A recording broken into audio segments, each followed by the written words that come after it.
And we are live. All right, we are fresh off the react to Helluva Boss Season 2, Episode 10. Ghosts, censored. Ghost YouTube. bleep. Ghost bleepers. Ghost bleepers. Ghost bleep. Who are you gonna call? Ghost bleepers. Is it something weird? But yeah, I think Good. I don't forget who said it first, but yeah, I agree. This is a very feel-good episode, and It is. I said it. This feels You did. like it just feels like this gave you a very complete experience, which I'm very. Maybe it's because we've been watching a lot of shorts recently, but like it just feels like a very full package episode. Okay, I think I really want to really dive into it because this is the episode that is like quite literally. Hey guys, remember when we got the first short about Millie? Just when we wanted more characterization for her and not just have her be a part of an episode that felt dominated by Moxie and such. This is it! We finally got that episode! Yes, we did it. This is like breaking the curse of Applejack from I Love a Pony! Like, this is the episode for Millie to actually stand out, be her own girl, be her own character, and she broke out of the whole fuck box with Blitz! Thank you! Woohoo! Yeah, I feel Yes. this makes the camper episode look so much worse. Yes! I totally. Oi. We got this is the Millie redemption. This is like the this is like the No. Millie plot redemption thing, and I have such a smile on my face. And this is as feel good as Helluva Boss makes you feel. It's like you're gonna feel good. It's like Helluva Boss says you're gonna feel good, but you're gonna do it our way. Yeah. They're Oi. like, I'm smiling. I'm like, you know what? I'm smiling. Okay. Me too. I also I'll- love that they reference Moxie's love for musicals. Like I love Yes! I love musicals too. I And also I'm really bad at math sometimes. So I would relate. love to see. I have a Plus, request. also when I it want comes to, another. like accounting and bankruptcy and Yes. everything I know about that. I relate to Moxie so much in this episode. I Yeah, now want to see Moxie the theater critic. Yeah, I'm saying you're just like. Oh no, Moxie! With his and the objectively nostalgia critic. correct opinions. Guys, it's I just wanna going to see be it. Moxie as a nostalgia critic. That's going to be the truth of this. I want it. I want it. Moxie probably would be focused on trying to express thoughts of some complexity instead of just like, hey, see how funny my jokes are? It is like, hey, I'm Moxie, and today I'm gonna tell you why the Cats adaptation for the movie is awful in comparison to the musical. He's absolutely well. In that case, I'd be like, say no more. You're absolutely right. It's Also, my just- opinions are just say objectively correct because wonderful. I am the theater critic. The one thing I will say about the Cats musical adaptation is like the movie might have been terrible, but dear goodness, the memes were so good. Oh yeah. I still think my favorite one that's so like ages now with the pandemic is like the Cats movie was so terrible, God sent down a plague. Probably. You know what? Probably that. Wait, this is all because of Are you probably- implying COVID is that plague? Yeah, I think it might. I think it might be it. because the Cats movie came out right before COVID came out. It's like, the reason like 11-year-old me had to live through a worldwide pandemic was because of the Cats movie. Fuck you, Cats movie. Yep. That would be something. All right. It would make sense. It would make sense. Like, because they made the Cats movie, it was fine the way it was as an on-stage musical. Reminds me of this one comment on like a KSI video where it was just like, where just like this. Like, if we put KSIs in the thick of it in front of Hurricane Milton, it would probably change directions. What? Okay. Who's watched the movie Twister? Or Twist? Or actually, no. Actually, no. No, not the first Twister. Not even Twisters, because Twister, the motive was to just get data on a tornado by getting by putting sensors in the tornado somehow. But in the second one, they're talking about stopping it, like mid tornadoing. Stop a tornado from being from tornadoing all One way across to the stop plains. it is KSI's in the thick of it. Just play it in front of Hurricane Milton, and then bam, it'll suddenly explode because it doesn't want to hear it. And add to that, having it come across a power plant and then setting it on fire because why you the need power more plant catch on fire? theatrics. It's because of KSI's in the thick of it, and people trying And to. now use it to becomes a explain fire it. tornado, and then it becomes a fire tornado. I'm like, oh, It's a fire tornado because of the song. Everyone blame KSI. It's like, okay, now we're going too far here. Even Mother Nature's like, that's not how it works. And be like, I tried it. It don't work. It don't work that way. That's just not how this works. That's just not how any of this works. The tornado just like, okay, fuck you. We're gonna cause a fire tornado now, and you're all gonna die. Screw you, Florida.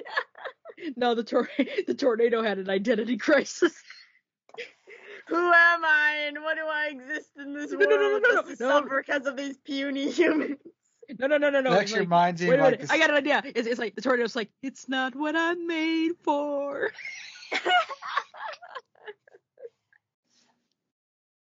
Yeah, but that's actually reminds me that Florida actually does get like surprisingly high amount of tornadoes. Oh yeah, there was a massive amount of tornadoes in like Palm Beach Gardens, and I was just like, fuck. It is a pretty flat state, if I'm not mistaken, which doesn't help things there. Definitely Yeah, I think. not. I had to live through so many hurricanes, and there was one that we couldn't evacuate, so we were on mattresses downstairs with a hurricane outside, and we couldn't fall asleep because our dog kept getting terrified. And I remember exclusively talking about a movie about a talking chihuahua while pushing a mattress down the stairs. That actually reminds me like there's a story about like the Universal Twister like ride / experience, the special effects show. Oh. They really pushed it to be like this big show and all that. When it was released, they had all these advertisements, and then a month before it was supposed to open, like the worst tornado incident hit Florida, specifically right down in Kissimmee, which is like Disney World areas. Yeah, I've been over there a lot. So yeah, it was like right before that. So they like, okay, we're gonna delay this for a bit, and here's a charity fund because bad timing. Oh my god.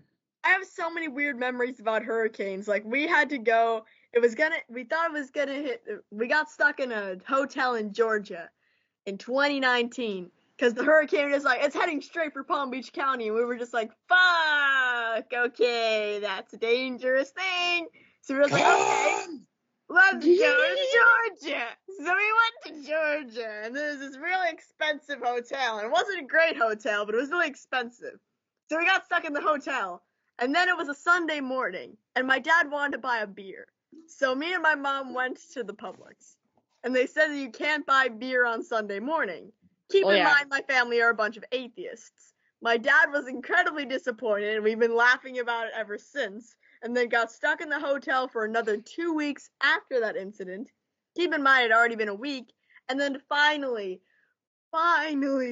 did we get out of Georgia. Darn those Bible Belt states. Literally, you can't buy beer on Sunday morning. Oh, you. Like, literally, it's not only just like they can't, wasn't a sign, no. We had the beer bottle and went up to the clerk and they said, sorry, we're not legally allowed to sell you this, and forced us to put it back. And I was like 11. That hurts. Oh, that's just hurts. That just hurts. Literally, No, that's like, one thing people we're not forget, legally allowed to sell you this. I'd be like, Yeah, okay, people then can I forget sit like down there's and yeah, people forget like there's besides like some of those weird like Sunday laws that's still on the book, like there's still a lot of counties in the US that are dry counties. particularly in Pennsylvania, the law is that Kentucky. you're not allowed to outsell the liquor distributors. Basically, you have to get your liquor through them, and you have to set up a space with which to sell it, in which to sell it. That's approved. So basically, you have to get approval from them, and you're not allowed to get it from out of state or anything. You're not allowed to outsell the liquor distributors. Is basically Jeez, that's the law pretty summarized in a complicated. nutshell. I But mean, actually, I in think Georgia, the I'm funniest. also a legal adult, so it's interesting there. But I think it's Jack Daniels. I think is actually like made in Tennessee, and it's like in a dry county technically.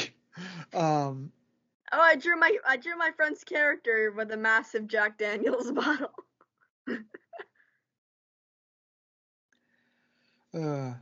But yeah, I think most people just know it's like for Georgia, it's like Atlanta, then there's like passing through. Oh yeah, we weren't in Atlanta. We were in the middle of nowhere in this random ass hotel that we had to change hotel rooms because one of them was just uncomfortable as hell. So we had to change hotel rooms, and it wasn't even an actual bed. There's like one bed, and then one bed was in a couch. So you had to open the couch to get the bed. And we spent so much money on this fucking hotel. And our dog kept barking like crazy. It was so bad. But hey, I watched the Steven Universe movie on Cartoon Network as soon as it was released. And Spinel is my number one literally me character. So it was worth it. Oh. I might rank higher on my villains, for lack of a better category list, than I realized once. I mean, I don't know if Steven Universe the movie is my favorite thing ever to come out of the franchise, but she pushed a few too many buttons a little too close to home. Yeah, it's just like I'm not even saying that the movie's phenomenal. I'm just saying that Spinella is like my number one literally me character. Like out of every character I've seen in media, she represents my personality, who I am, my favorite color, the way I do my makeup, and the things that I've gone through all at once. She is my literally me character 100%. Oh my god. I feel so sorry for you. Jesus. Yeah. But Spinel is delightful. Let's not forget that. No. I'm okay with Spinel. It's just that what she went through, that's the thing that's on my head so much. Yeah, I got abandoned by a lot of friends.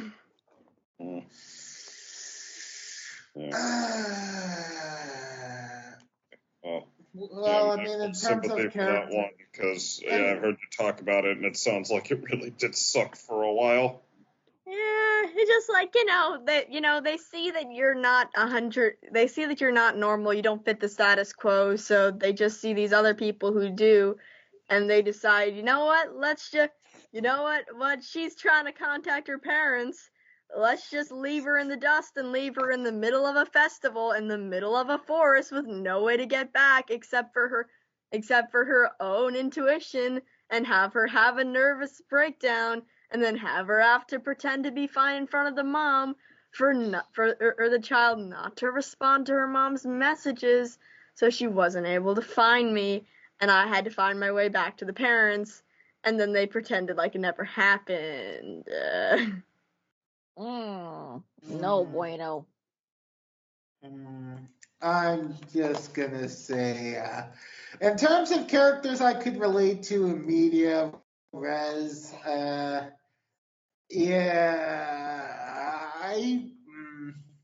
should I say this?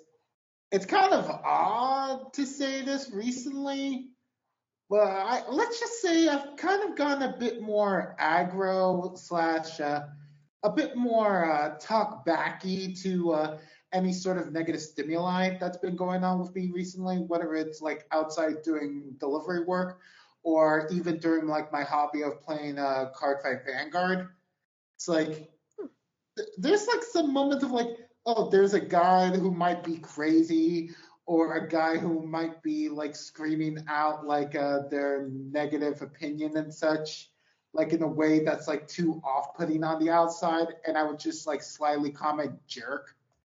It's like, really, you shouldn't be acting like this outside.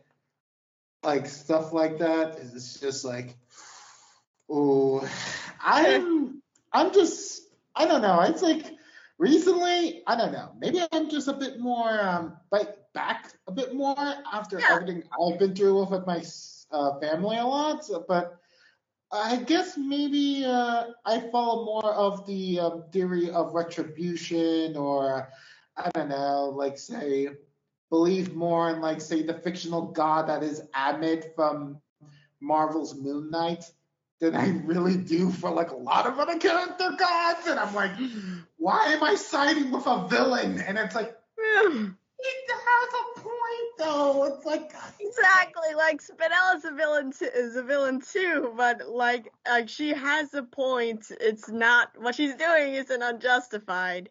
I've also gotten a lot better at defending myself too in recent times. I'll say what Spinella's doing isn't unprompted. I mean, you can't exactly take your hurt out on people who had nothing to do with it. That's true. That's the only thing. That's the only thing. She can't even go after Rose. Because she did. This is like the one thing. It's like if you go after for revenge, but the person's not there, and then you're being called out saying, you should do this because revenge is wrong. It's like, the person I want to kill is not even exist anymore. What am I supposed to do with this? I'm yielding rage. Like literally, I felt the same. I felt the same way with the recent incidents. Like I need to stop of constantly venting to people that have nothing to do with this. But god damn it, it makes me feel so much better after the guy I was dating did the same thing, but to a huge audience, not just close friends. I see. Some people go,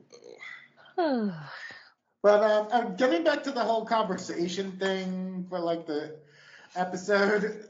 Nah. Yeah, this is.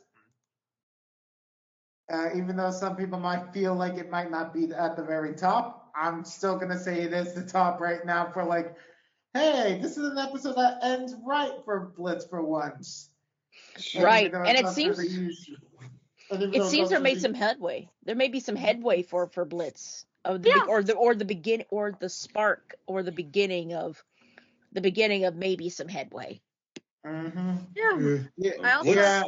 Seems like his development has become like in between. I actually think what's kind of brilliant in hindsight is that okay, they have Blitz make major breakthroughs, but they're not like in a perfectly round and pat order of like major fallout, major breakthrough, recovery. Like he has a lot of his breakthroughs even after a lot of the bad stuff he's sown is still on its way and coming for him, and like some of them don't entirely have to do with what he's about to be kicked very low for, and some of them do, but it happens anyway. Like, I mean, he's and somehow it still all feels very cohesive. Like he has ups and downs in life as you do, but I mean it,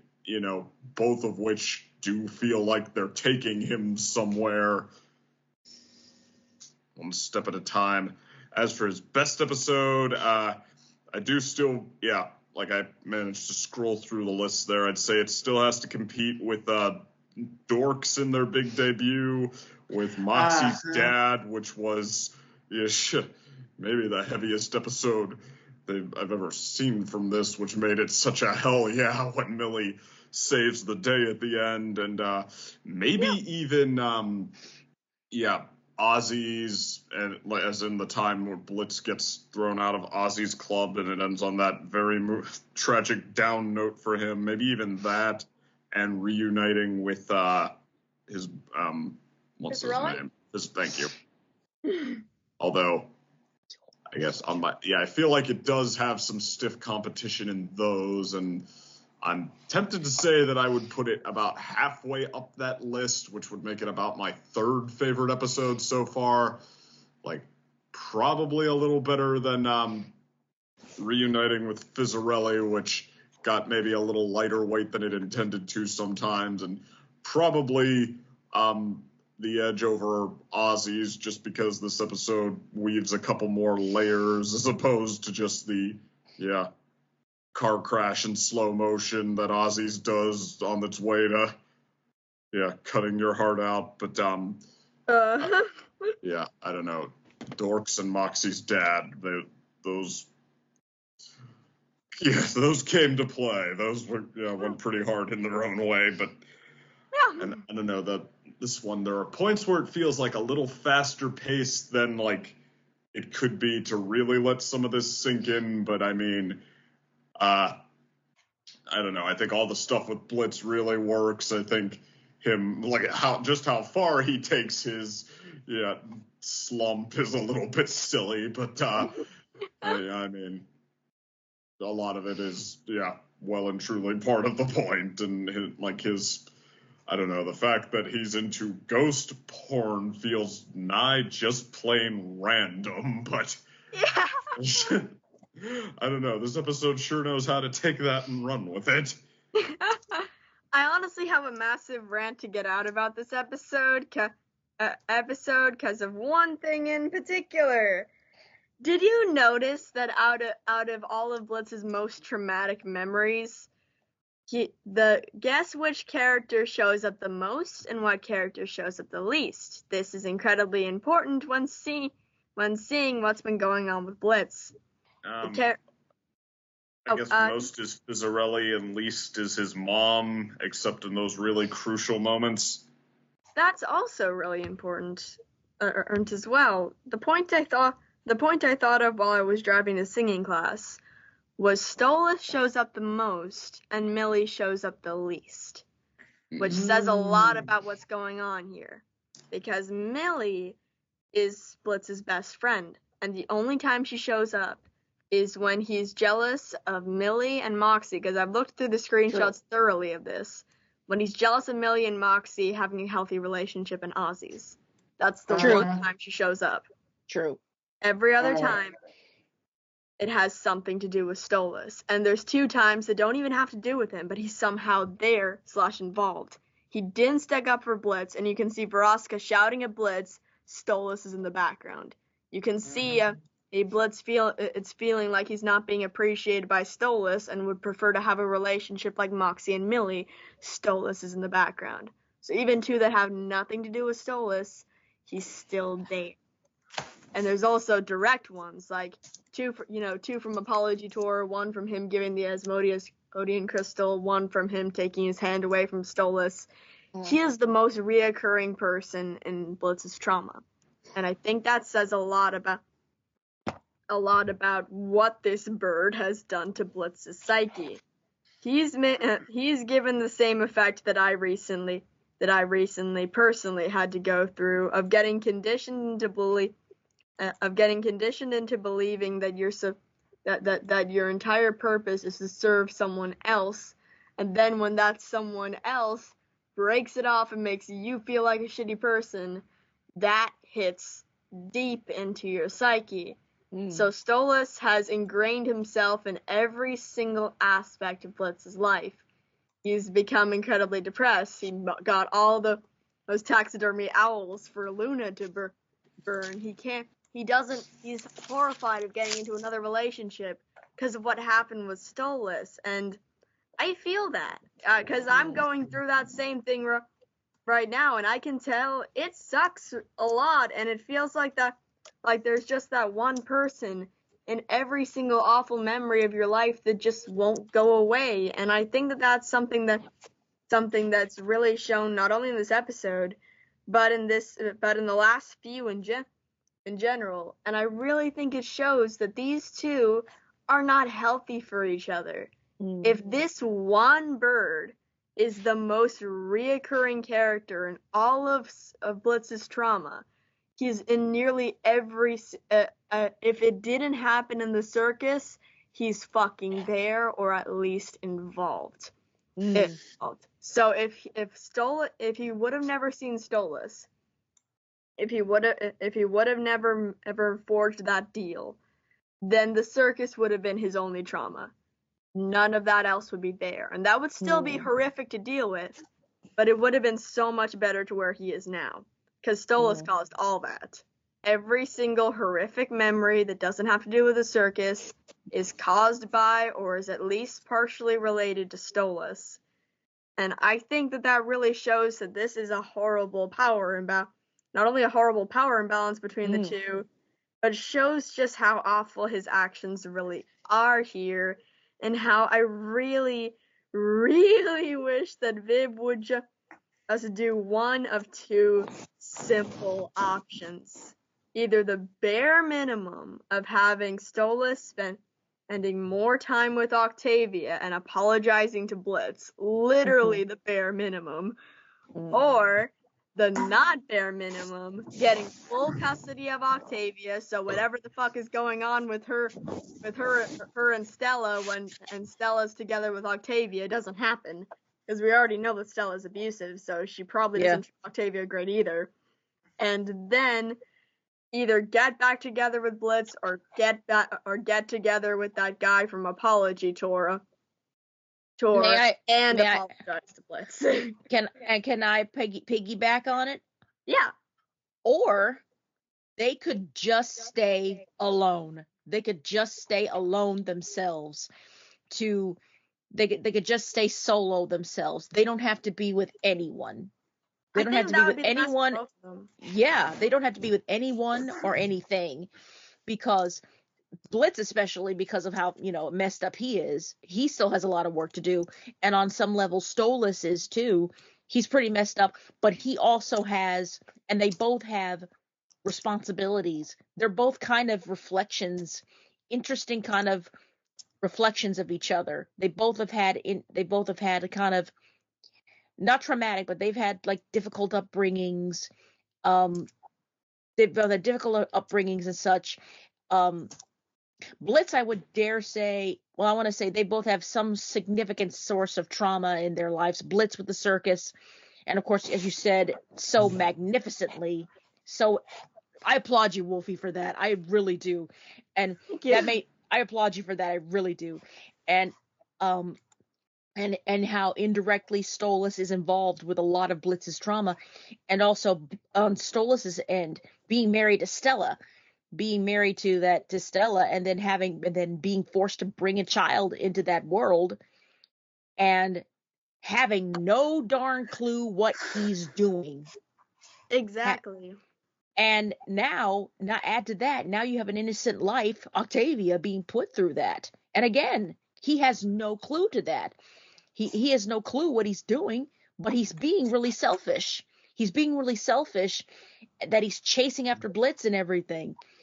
And which, in my opinion, what he should be doing. That's the flaw of Stolas. He is, from what we see, he is trying, but he's beginning to fail as a father. Octavia is a teenager now, and that is one of the biggest points in which parents are needed, and especially in a supposed terrible kind of relationship that he and Stella has.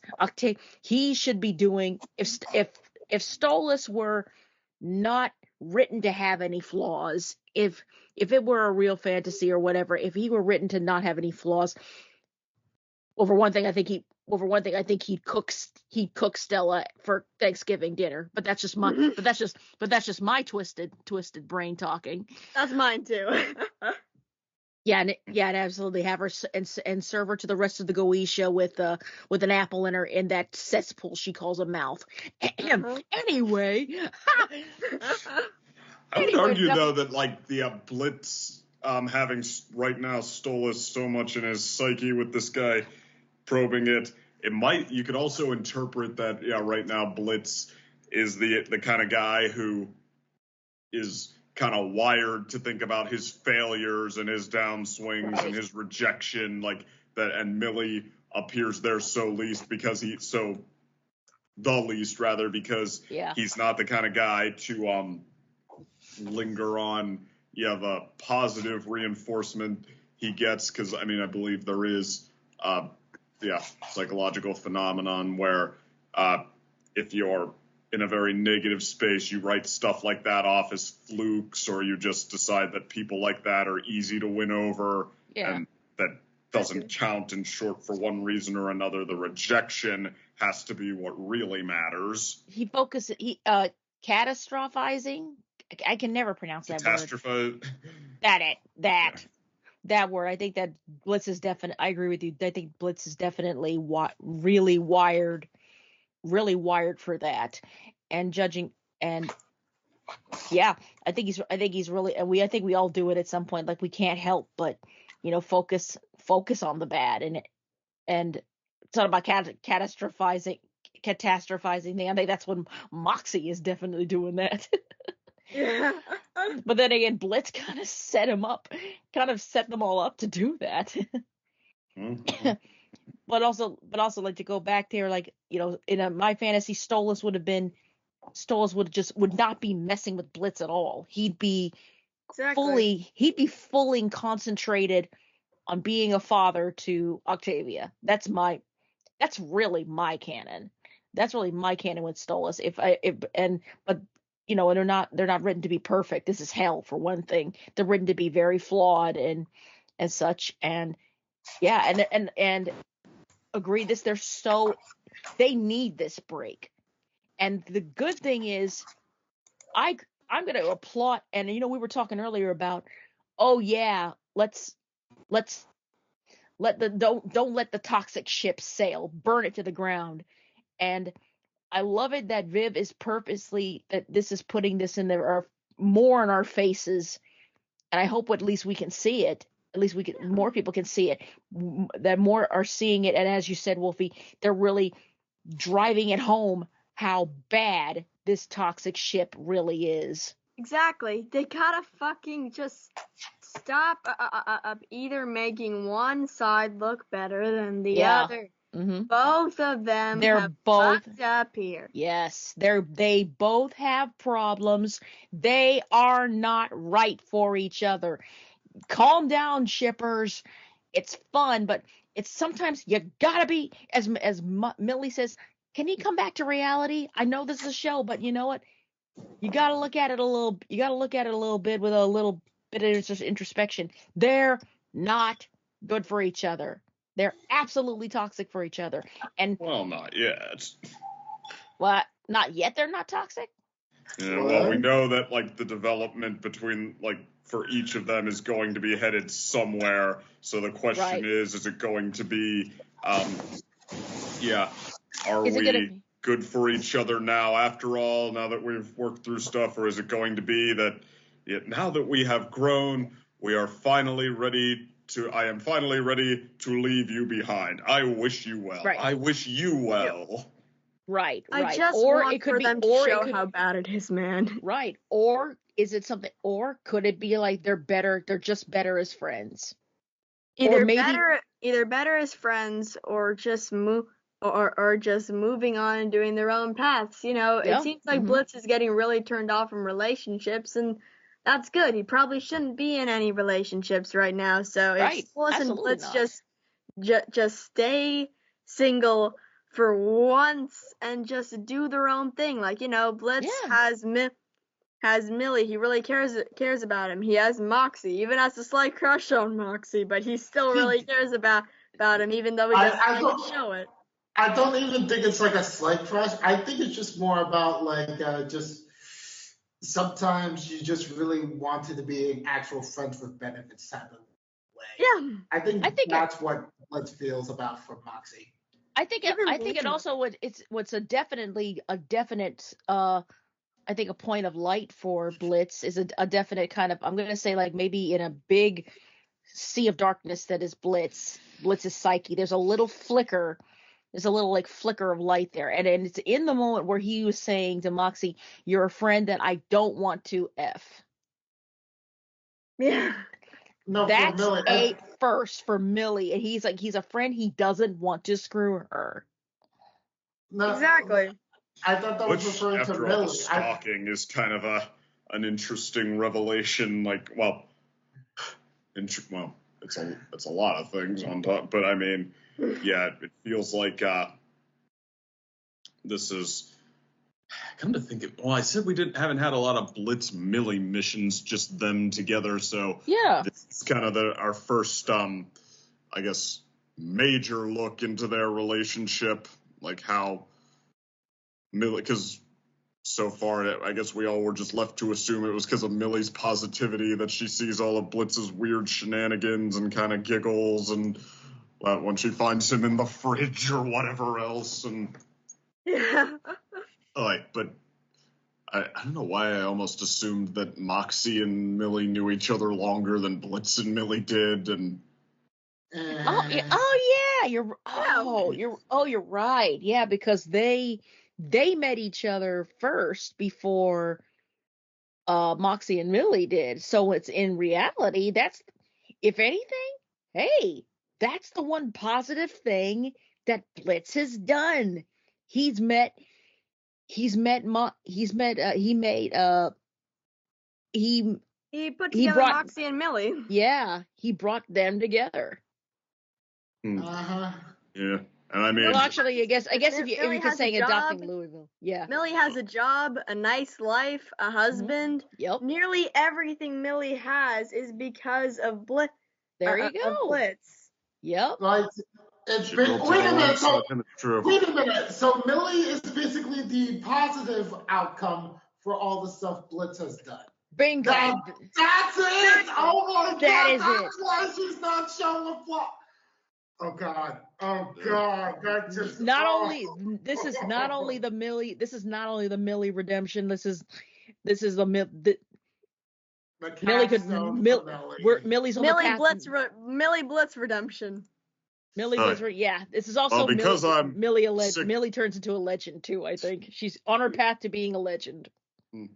Because I'm sick of kind of being a Millie in this podcast full of you Blitzes when it comes to the Millie episode, you reactive ones. I'll just skip the usual with the old stuff and say that I think that Helluva Boss's key with her did not do what everybody's been gladiatorial arena style daring them to try to do, did not take the one big episode to turn it all around.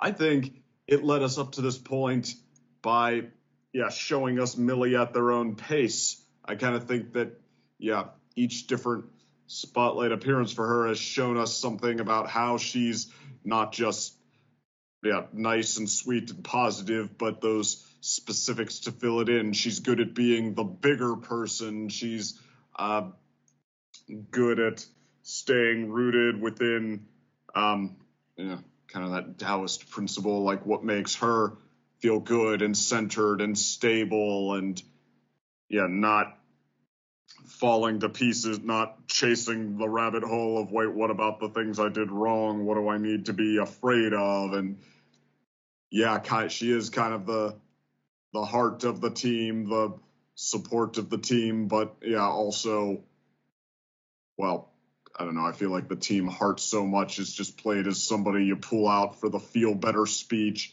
and then they're not good for anything beyond that. But I think that Millie is, turning into the much more fleshed out picture of what someone like that actually is, which is, somebody who is really good at standing sturdy on their own 2 feet, because it's not always easy to have that attitude towards life, and let alone pass it over to other people. Heck, from experience, I almost think it's the people who had to come back from some trauma who are, good at saying, like, well, this is what worked for me, so I can tell you that it does work. Yeah. All right. So the next thing I hope season 3 will tackle is just the Millie and Luna dynamic.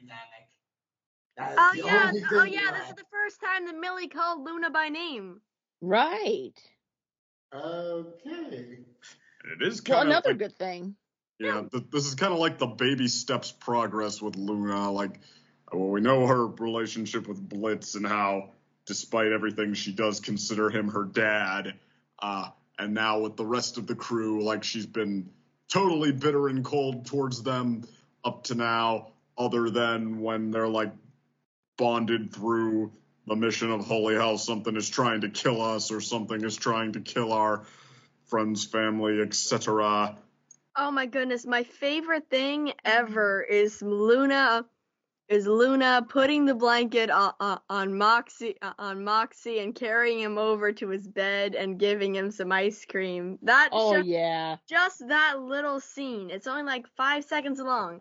And Oh, it yeah. shows that she cares about him, and it shows that while she pretended to act reluctant, she enjoyed taking care of Moxie. She just doesn't want to show it. Mm-hmm.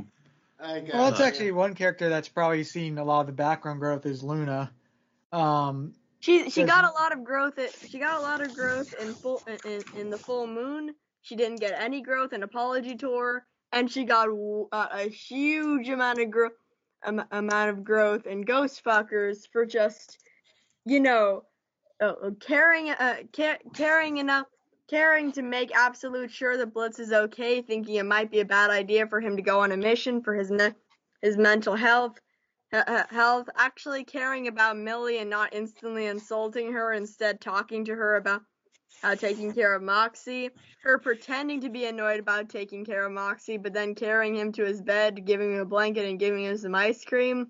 That's character development. It shows Yeah. that they At very somehow least, the managed to, in an willingness is episode that there. has nothing to do with her, show that she cares about Blitz, she cares about Moxie, and she cares about Millie, all in one episode, and she's not even the main focus. And I really love that. Yeah.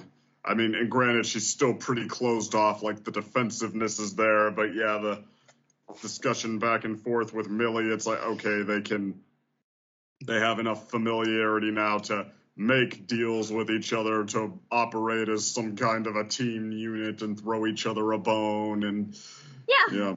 follows through with her part of the deal there with Moxie, with trying I think to her actions speak a lot louder than her words. look after him, and I mean, at very least, well, we saw with Octavia, she's not a caretaker. It's just, like a lot of people, heck, I think, a lot of the people who have the ability to have that sensitive or empathic side will, bite down on cutting themselves off the hardest, because that shit hurts when you get it messed up hard enough. And I think Luna, well, like when Blitz first meets her, she's all the way in the corner, just like, fangs bared, don't come near me. This is how I survive. And now it's like, Moxie, I mean, she doesn't seem particularly happy to have to, fight Moxie's existential crisis, but she knows what to do well enough. She's like, okay, no, I am not sitting here while you do the exact opposite of help and give yourself even more of a nervous breakdown. No, you are sitting in the corner and eating some ice cream and watching the Feel Better thing. Uh-huh. Ghost Fuckers, the musical. Yeah, of course, that's like, will the Blitz cure work on Moxie? It will if it's the musical version. If it's the musical version, then it'll work. Now the next thing I need is Moxie singing, I wanna fuck a ghost. Now that I need that next. I need that next. I need Moxie doing that. If he liked the musical enough. Somebody petition somebody start a petition for the voice actor for Moxie to sing that song. I mean, hell, it could just be like, I don't know, doing it in the car or something, or a sound bite. I just want that. Just don't show him Spider-Man the musical, or he might be falling off of buildings a lot. Oh no. Ooh. Point taken there. He might enjoy. I wonder if he'd enjoy Anne Juliet. No. Oh, no. I wonder if he'd enjoy Anne Juliet, or Sweeney Todd, or a Jekyll and Hyde, or heck, Cats. Oh, believe me, I think that if he ever made a film channel, he would make the film channel all about his first film channel video would Yeah. be about Cats the movie versus Cats the musical. He could be That like, would be his first video. Yeah, Cats is awful. I'm right and you're wrong. Exactly. As a matter of fact, we do have a Nostalgia Critic reaction to both of them. If I vaguely remember seeing this, like, yeah, as he summed up the audience reactions, that despite Cat's massive success, if you ask like theater people in the know what they think of Cats, the reaction will be, and it's the clip of Han Solo like brushing his hand and looking away and rolling his eyes. Yep. But unlike that version, the movie version's reaction, and it's somebody being horrified or something like that. Oh, it's so funny. Like, yeah, one of those reactions is still worse. It's just like, oh god, what is this monstrosity? It absolutely will be a missed opportunity, though, if next time we don't see Moxie either singing some embarrassing lines from Ghost Bleepers the musical, or giving his objectively correct opinion on it. Just like go. I love just calling it Ghost Bleepers because they had to censor it for YouTube. Yeah. They could say it a ton of times in the episode. Yeah, but they can't type it out. That's all. But yeah, I guess all in all, this has been a very jovial Halloween special. Yeah. It's what? Jovial. Yep. Yeah. I agree very much so. Very much so. This was a nothing but a treat on this lovely, well, it's now November 2nd, but it premiered on Halloween. So there we go. Yeah. Yeah. This was an absolute treat. No tricks about it. I mean, I wouldn't say that necessarily. It did, abruptly pull out the trauma of Blitz's past with his mom. I mean, like, there are some legit heavy moments here that, I mean, it feels like it's totally in control of, like every other time it pulls those out. Like, Helluva Boss has really, I'd say, really has mastery over that tone. Mm-hmm.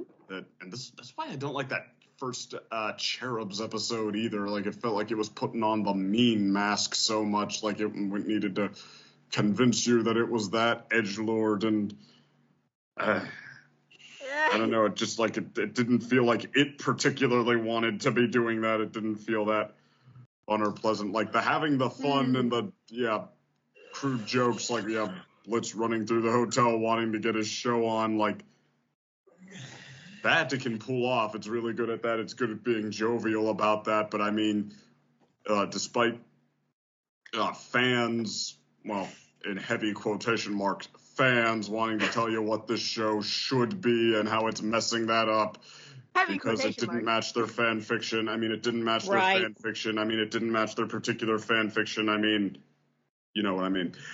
Also, all the live stream debates are just like, you got the lore wrong here because Vivian said it exactly the 40-minute and 35-second timestamp on the specific live stream from 5 years ago. Exactly what world building is going on right here.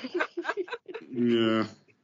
But I mean, like once Helluva Boss pulls out moments like this, I feel like there's no mistaking what this show is about. This is about traumatized characters in their own ways, each, building back by learning to leave that behind and to, really, work through it, as it were, despite living in an even more played up environment that implies every single day that you're supposed to be too macho and edgy for that, you pathetic loser. Yeah. It's like you're supposed like you're supposed to be edgy. Stop being all emotional. Exactly. Boy, our ancestors grew up with some rough notions, as we will probably find that we did also. Yeah. Just like I feel like a sort of army veteran every time I talk about things like the Mary Sue Wars on early 2010 on like early 2010s internet, where it's like, as you can see here, the battle was fierce. There was rainbow alicorn OCs everywhere, and YouTube was dedicated to making sure that all of them would be converted into semi-sensical characters. It was a war, a battle, if you will. That should be a real segment of the Mary Sue Wars, like a dramatic or dramedy segment or so. Exactly, just like, and then came Ebony Darkness Dementia Raven Way, and that changed everything. Okay, now I'm envisioning a mockumentary about that. The mockumentary of the Mary Sue Wars. I wanted to turn Second Opinion's character all the way up to 11, just go completely all the way on his unbearable arrogance. I probably would have made him an alicorn. I know a lot of you hate that, because you know that you all can't be it. That would be stupid, and you hate the fact that some people will just seize what's theirs, coke bitches.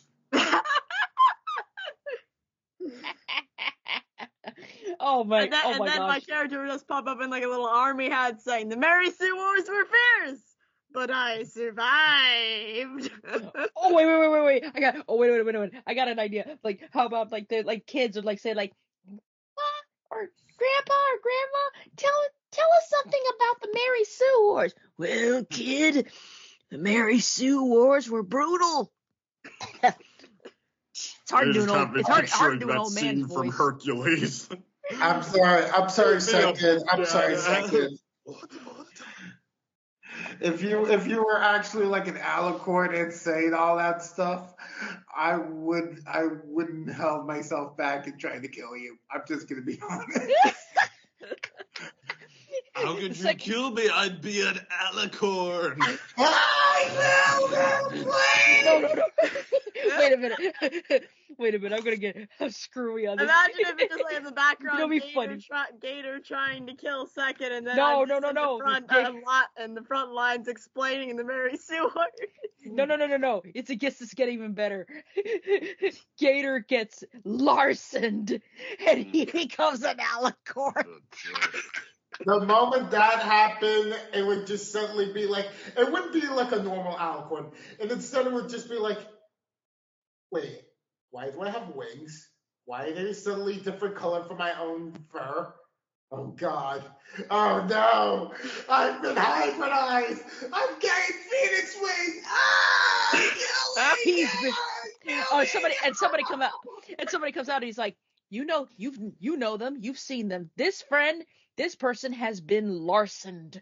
The wings, the horn, he has been turned. This innocent gator has been turned into a princess. Anybody ever see or read the Superman comic from around that time that was answering, not only criticisms that Superman is a Gary Stu, but also that we should all be rallying around anti-heroes who aren't afraid to kill a lot more? Oh yeah, I can imagine that's a thing. I was like, in my day, a Mary Sue is a type of fictional character. But also, I think there are lots more. I think that's why we're seeing more. Why we're seeing more anti-heroes, because people have gotten tired of like the quote Gary Stu's, like the Supermans and the Luke Skywalkers and whatever, because now it's becoming more anti-heroes that are coming up, but also kind of humbling the actual heroes. Well, I feel like that was the 2010s. I feel like it's actually, if anything, starting to turn the other way again, because people are sick of anti-hero being a shorthand for edgelord. No, bad is good, actually. Selfishness and dickishness. Stop calling me out for that. I'm an anti-hero. Or someone could be like, oh wow, this person's pretty flawed. Oh, I feel better. Oh, I feel better for being an a-hole. Yeah, really. Being an a-hole is cool. It's cool. Like Shadow. It's completely okay for Shadow just completely forget about Sonic's birthday and decide, you know what? Well, you know what? Screw it. I'm dealing with this right now because Shadow's an anti-hero. Because anti-heroes are that's cool. A joke. I know Shadow had to do that. Yeah. Well, like that Superman, it's called What's So Funny About Truth, Justice, and the American Way, and not gonna lie, some of it is aged kind of bad, but like at the time, and so as probably is going to carry over to an extent, it was considered maybe the greatest Superman story ever written, where a team modeled after a comic called The Authority, like a team who has to go full anti-hero on bad guys a lot, and various writers came onto the book, including a lot of notorious edgelords who took them all the way to the, so what? We kill people. We're still better than them, so. That reminds me of Shadow the Hedgehog, where just like, I have a gun, and in this timeline, I kill Sonic and destroy the entire world. But it's fine. Because so we see in this Superman. Timeline, I save everyone using guns. So much so. So we see Superman facing down a team who has invaded Metropolis, who is just absolutely killing the threat every time, and starting to gain support in polls because they're guaranteeing that these things won't happen again from these threats, and revealing that their powers are not only high enough to rival Superman's, but able to get him in ways that his normal just strength, endurance, that he might not be able to fight against. So it's not like he can just stop them necessarily. And it's at the point where even he's starting to argue with himself, and he's flying around the city, hearing people say things like, no more spank the bad guys and put them in timeout, or these kids playing Superman versus the Elite, I think it's called, where the kid being Superman is about to pack up his ball and go home. He's like, how am I supposed to stop you if I can't kill you? You can't, so let us kill you, and then you can pick a new character the next round. Oh my god. And when they finally do throw down, the cocky-ass leader is giving Superman seizures with his psychic powers, and it's funny, isn't it? A lifetime of truth, justice, and the American commercial right-wing way, and in the end, you die on the moon, twitching out my finger like a puppet. And then, finally, that they blow up Superman, and they think they've killed him, and then his voice just starts coming from where they can't. He's like, I finally understand. I've made the mistake of treating you people like people. I see now what you really are. And then abruptly they start dropping dead from injection needles hitting them in the perfect spot, from tornadoes blowing through the one guy's magic shield and collapsing his lungs, and then until only the leader is left facing down Superman, who shows up now, revealing what they did to them, his one eye is bloodshot and some of his hair is sheared off, and he looks like one of these edgelord heroes out of these comic books. As the guy's raging, you killed my whole team. He's like, I'm gonna tear you limb from limb. Before you do, tell me, how did it feel for you to be deconstructed for a change? How did it feel to watch your dreams die, to be the victim, and just all of these? Yeah. we do this so much to Superman, and when he's asking it of us back, it's kind of terrifying. Yeah. Okay. It's like it's like almost an inadvertent fourth wall break. It's like, are you not entertained? Yeah. And then as the guy's about to sum it up and start giving him seizures again, he uses his laser vision to carefully go through his pupils right to the spot in his brain he's picked out X-ray visioning, and he breaks the part that's responsible for his psychic powers. So he just leaves him as just a normal person standing in front of a pissed off Superman. Wow.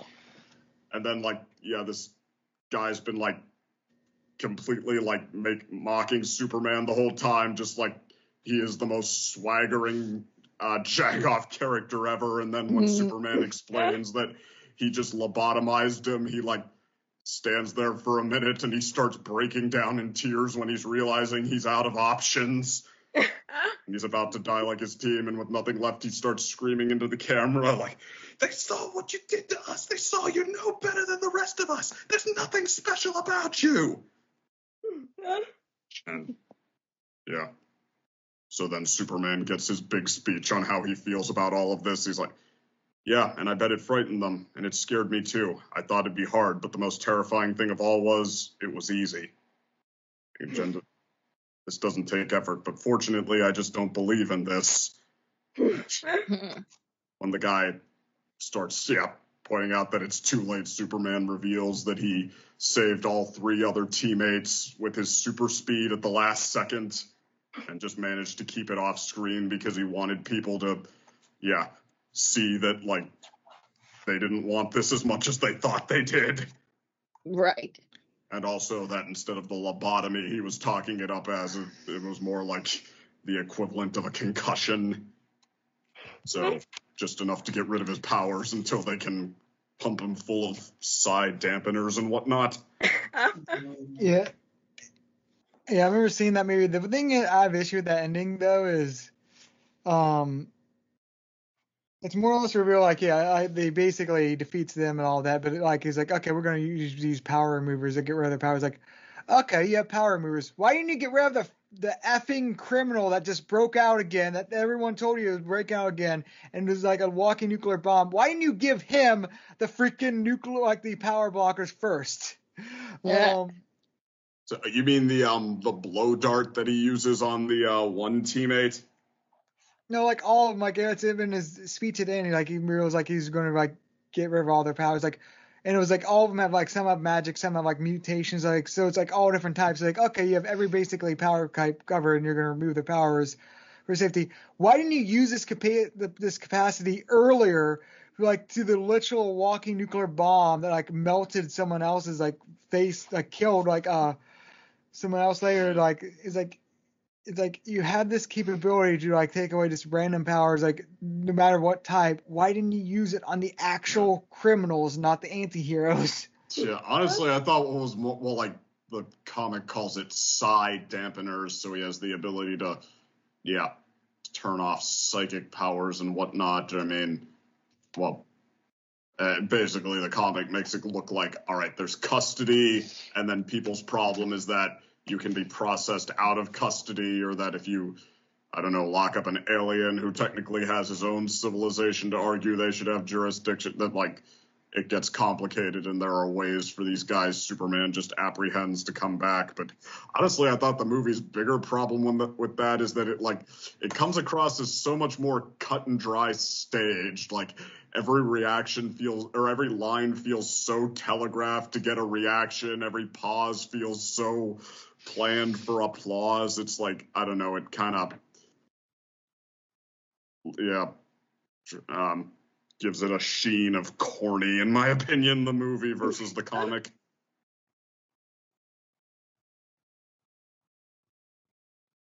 Yeah. I agree. Boy, yeah, the movie's not called What's So Funny About Truth, Justice, and the American Way, though. It's called Superman versus the Elite. Mm-hmm.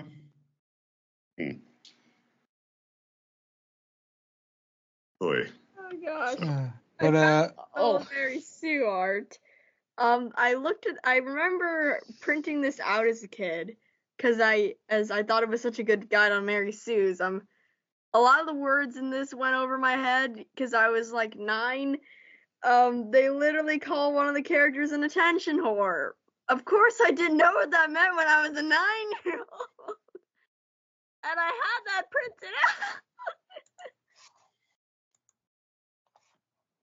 Oh, sometimes I don't even know how much fandom stuff went over my head when I was a kid. Shit. I mean, honestly, I don't. At the time, I mean, in the era of Nostalgia Critic, of course, I was ready to beat down on some Mary Sue's. I don't even know anymore. Like, I still remember one of my first college classes. The professor, who I later found out is like one of those adjunct professors who gets hired on the cheap. Like, yeah, her big philosophy amounted to people's flaws are what make them interesting. So, like, when nobody else said it, she made sure when we were going around critiquing each other's stories to criticize this one girl for, making a story about a couple of sisters working through their, feelings coming to their grandma's funeral with memories about how great their grandma was. What about the grandma's flaws? That's so fucked up and it's bad. I'm sorry, I have a dark sense of humor, but just Yeah, especially since you can tell that, like, this girl, if this grandma wasn't a real person, then these memories at very least were. I was like, what about the grandma's flaws? And they're just like, my grandma's fucking dead, you Boy.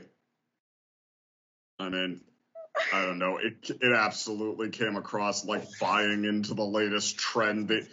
No, only flawed, grouchy anti-heroes are interesting. Why do we even have characters who don't match that description in the story? Oh, I did like this class for like for like animation and like studios and stuff when I was like 12.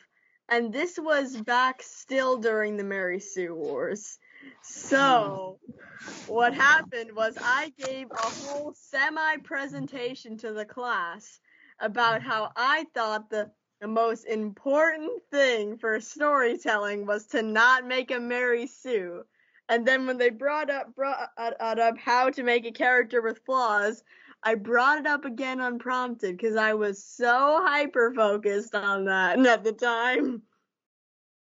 Kryla's design back then and Kryla's design now, oh boy, are they different. Like, Kryla used to be like a ship character between Chrysalis and Shining Armor, don't ask. Oh, yeah.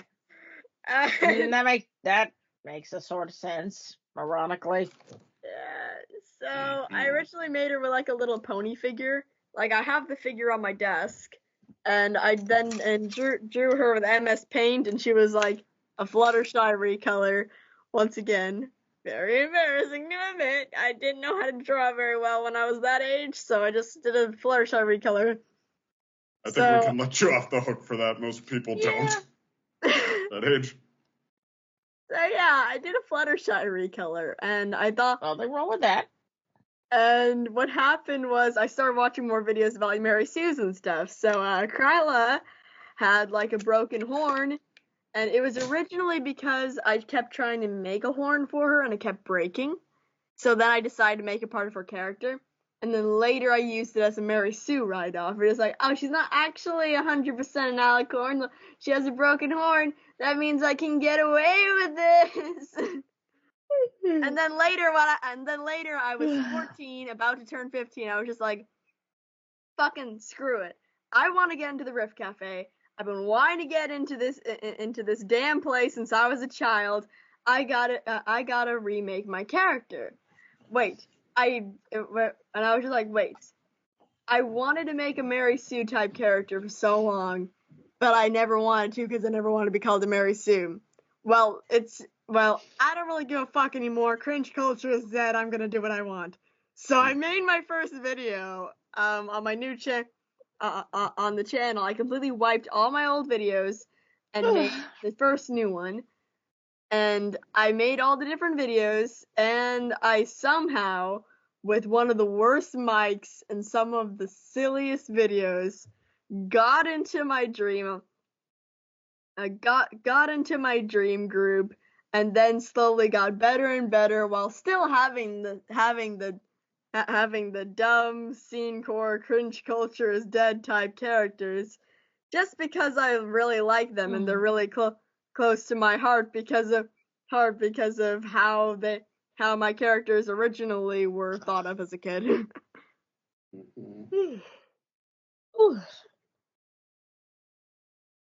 So funnily enough, it was sort of like a freedom moment to make a Kryla and DJ both alicorns, because it was just like, if I was able to achieve one of my biggest dreams with an alicorn OC, then I don't see why it's a problem. True that.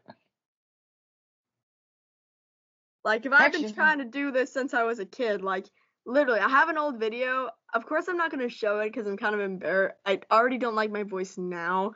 I hate my voice even more when I was younger, so I'm not going to show it, but I do have a screenshot in one of my first videos that I posted getting to the Rift Cafe, that I actually made a video about my character being in the Rift Cafe with the pony figure when I was 9, and now I'm nearly 16. So this has been in my head for a while. Like, I had like a custom made figure and everything of my character, and even like printed out some art of the Rift Cafe. I'm pretty sure I even credited the artists and everything. So I was really dead set on that, even at a really young age. So I knew that this was gonna be my thing for a long time. Okay, actually, guys, I actually have to get off here, so I didn't know it was so late. I've got an early day tomorrow. I've got an early day, so I've got to say goodnight. Oh, no worries. I have an early day too. Good night. Yep. Good night, everybody. Good night, Take Jenn. care. Good night. Good night, everybody. Take care. Good night, Jenn. Good seeing y'all.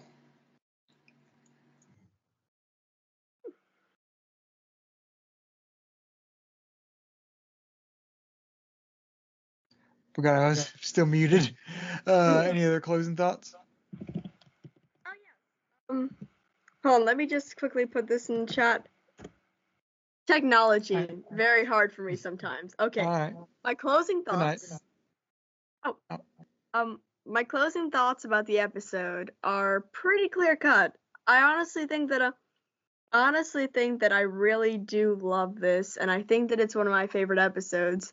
Though I do desperately think, especially after recent circumstances, that they need to either have Stolas apologize to Blitz, or just have them be have Stolas apologize to Blitz and then just have them be single. They need some time to themselves, and it seems like characters like Luna and Blitz are finally starting to open up to other characters, and I think that'll be really interesting to see.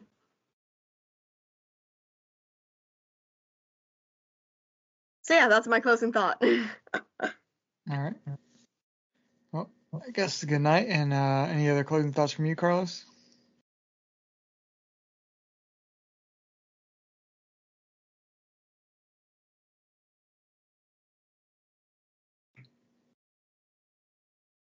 All right.